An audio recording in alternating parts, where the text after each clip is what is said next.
Today we're going to be looking at the Swann Morton craft knife and 10A blade. Now those of you who follow my tutorials will know that this is my craft knife of choice, and I do rather champion it somewhat. There's a bit of a myth around making doll's house furniture, and that is that heavy duty tools, power tools are needed to make doll's house furniture, but that isn't the case. And I use this knife to cut all of my sheet wood up to the thickness of 3mm, that's 1/8 of an inch, and that's the thickest sheet wood that I use in my miniature furniture making. Okay, so your knife will come to you in this acetate sleeve, and again I always advise to keep hold of the packaging. This acetate is really useful when making smaller projects that need glazing or other miniature projects. So you just open that up,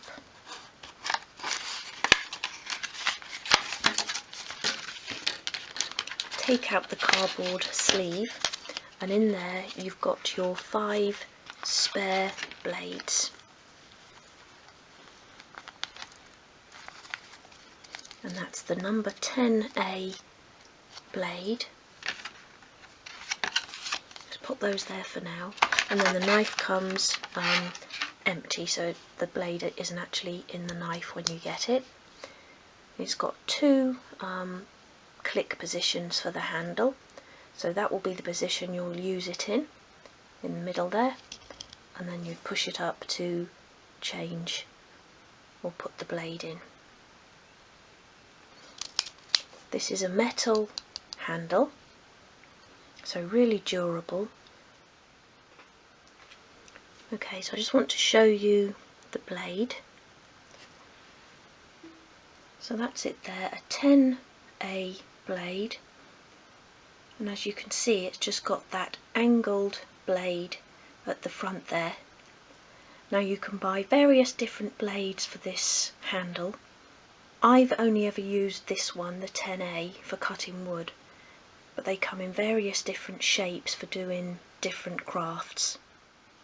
Okay, so to actually put the blade into the knife, you would extend the knife to the sort of fullest opening so that the little handle is right up to the top of the slot there. I'm just going to very carefully pick the blade up, always holding it at the bottom. Never put your fingers near the actual blade. It is a scalpel blade, so it's extremely sharp. Hold onto that with a pair of pliers, and then the wider part of the hole on the blade slots over that part at the top of the knife there. So you've got like a little raised bit of oval metal. So that goes over it like that. Once you've got it in place, you can move your pair of pliers up and press it into place. And when you hear that snap, that means it's fixed into place. The central position there is how you actually use the knife, and that locks it off. And just get into the habit of whenever you put the knife back down on your work surface that you lock it off like that. Many times I've sort of left it open like that, and then you move your hand across your cutting mat and that will dig into your hand. So just always make sure you click that to shut whenever you place it down. So when you come to change the blade, I'll show you how to do that now, but I also sell the blades in my Etsy shop, and they come in packs of 5. And the replacement blades will come like this in these sort of foil packets, and then each blade is wrapped individually in a paper sleeve. And I'm going to change this now. This is my knife, and this blade is now blunt, so it does need changing. So open it up to its full extent, position the pliers at the front of the blade and as low down as you can go, and then you want to lift it, so you're lifting that bottom part of the blade over that sort of raised metal. like that, and just pull it off like that. Put it to one side. Take out your new blade very carefully. And then once again, get hold of that in your pliers. Slot that on till it clicks into place. And you can close that down. And then I put the old blade into that packet. Fold that around the blade. Just always being extremely careful. Cuts from these blades are awful. And then I wrap that up in masking tape. So I wrap it round a few times. Just pull a bit off there. And this is just how I dispose of them. You might have a better way of disposing.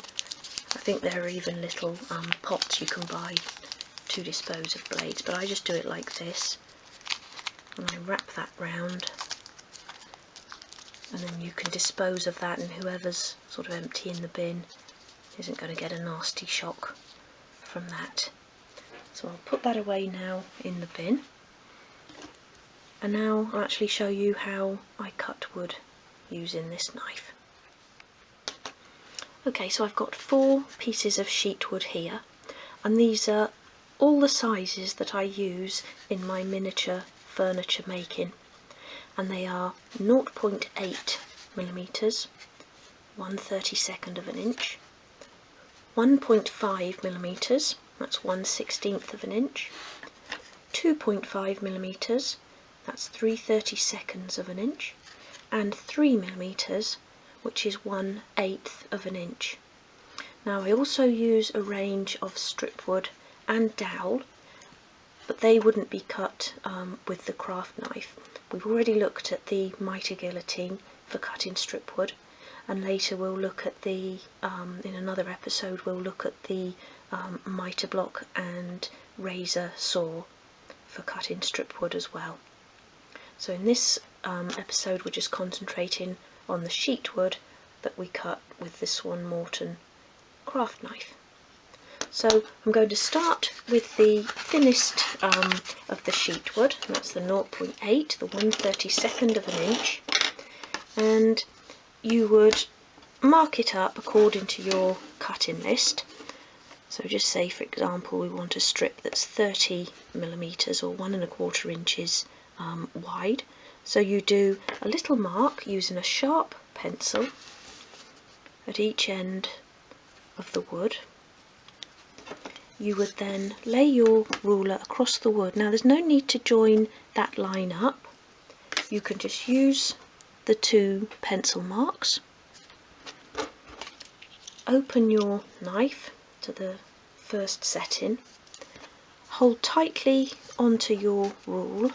Let me just turn around a little bit so you can see me a little bit better there. And I'm placing the rule just beneath those pencil lines and just beneath, and that is to allow for the thickness of the blade. If you cut above your pencil mark, you're going to be shaving off some of the width that you need. So hold your knife as upright as you can. If you hold it at an angle, either towards you or away from you, you're going to be creating a beveled edge along the edge of the wood. So hold it as upright as you can. I've got my middle finger there actually on the wood. I'm holding tightly onto the rule, and then you just want to bring your knife straight along the rule, and initially you're just doing a light score along the wood. You don't want to cut through straight away, so just a light score, and then you can apply a little bit more pressure. And I'm just using the tip of the knife, and then on the third cut there I'm through. So if we look, I don't know if we're going to be able to see this or not, but if we look along the edge of that wood I've just cut, I've got a nice straight edge. I'm going to move on to the 1.5 1mm wood, and I've got a long piece here, so I'll just go straight along, but I'm purposely going to cut holding the knife at an angle. So I'm going to hold it slightly away from me.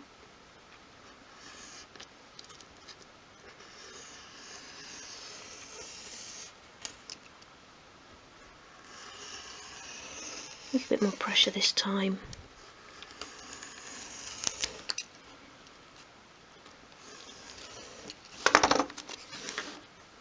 And then again, I don't know if you can see that on there, but this time I've got a slight bevel at the edge of the wood.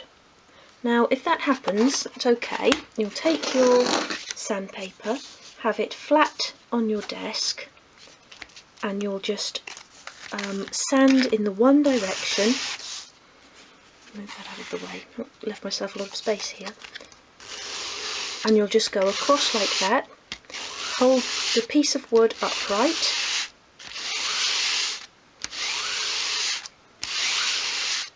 and as you do that you'll remove that beveled edge that you made by not having the knife exactly upright, but you're not taking away from the thickness of the wood. So it's still going to be the size you need, and all you've done is you've shaved off that slight bevel that was created.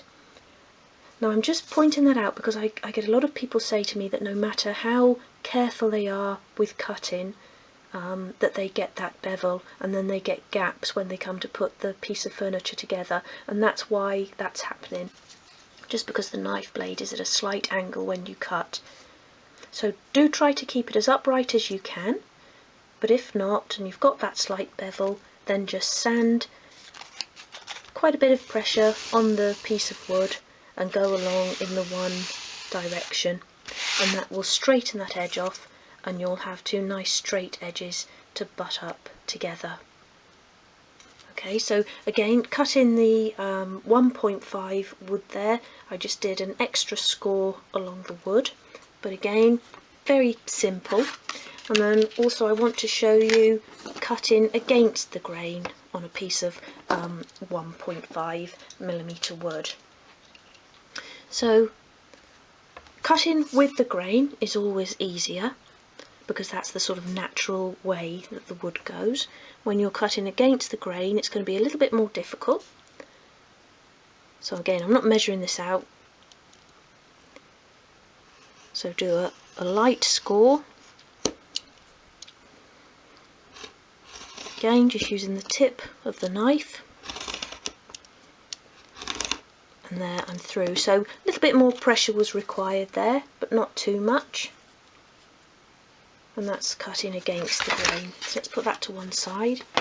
We'll now bring in the 2.5mm sheet, and I'm going to cut against the grain first, just because I've got such a long piece here.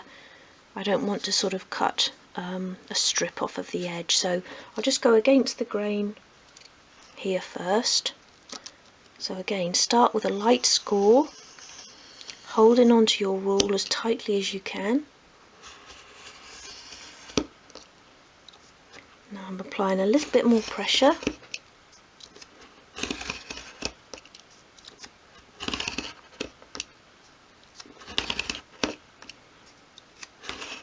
And there, so that was really through with 6 sweeps of the knife.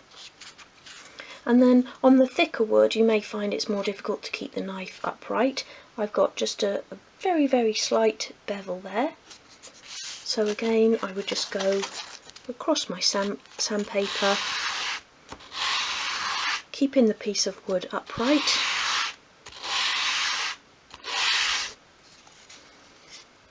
And then I've got a nice straight edge. So I've still got the width that I wanted, because I haven't sanded away any of the width, but I've got rid of that bevel on that edge of the wood. Okay, and then I'll use this piece to cut in the direction of the grain.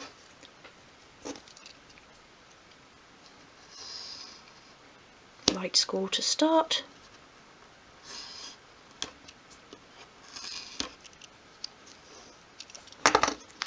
And again through very easily. So that was the 2.5mm, 3/32 of an inch. And now the thickest piece of wood that I cut using this craft knife, or indeed that I use in my miniature making. And again, I'm going to begin with a light score. I'm holding firmly onto the rule, and again I'm going against the grain of the wood first, so this is always the most difficult piece to cut, a 3mm, 1/8 of an inch in the opposite direction of the grain. And now I've actually got the groove in the wood. I'm not actually using the ruler anymore, but I'm just keeping it there more for protection than anything else. Supporting the piece of wood as well. And then you can just snip down at each end, and I just find that this makes it a little bit easier. And just keep going. Get rid of that ruler now. I'm quite deep into the wood. Always be aware of where your fingers are in relation to the wood. And I can feel that I'm almost through. And I'm applying pressure, but not too much.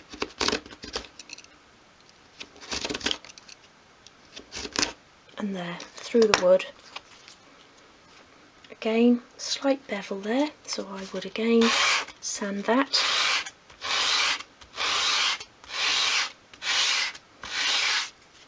To give me a straight edge. And then I'll cut across this piece in the direction of the grain. So the thickest piece here.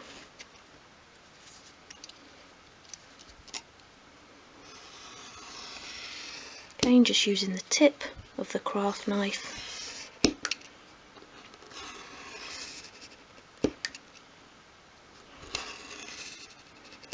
And one more cut will do it. And there we're through.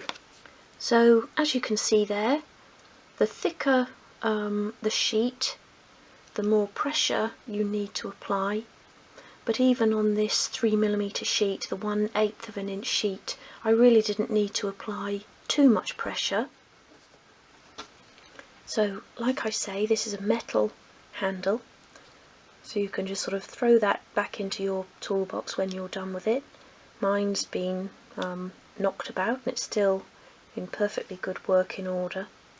And I must say, I've probably had this for about 5 years now, this particular one. And in my time of making miniatures, so probably in sort of 20 years, I've only ever had about 3 of these. And the thing that I find eventually can go wrong with them is the this bit here that holds the actual blade can become weak.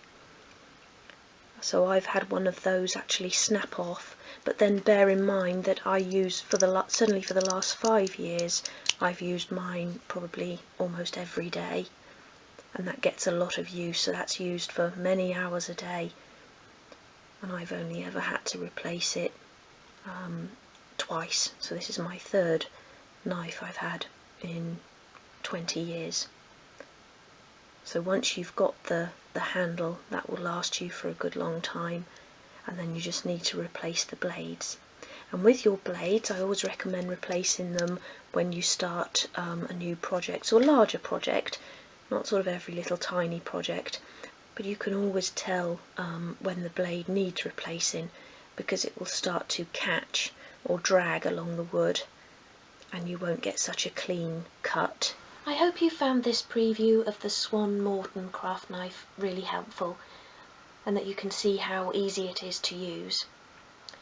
If you follow me, you know that I use it all the time. I recommend it in my tutorials and in all of my books. The knife is available to purchase from my Etsy shop, and I'll pop a link below.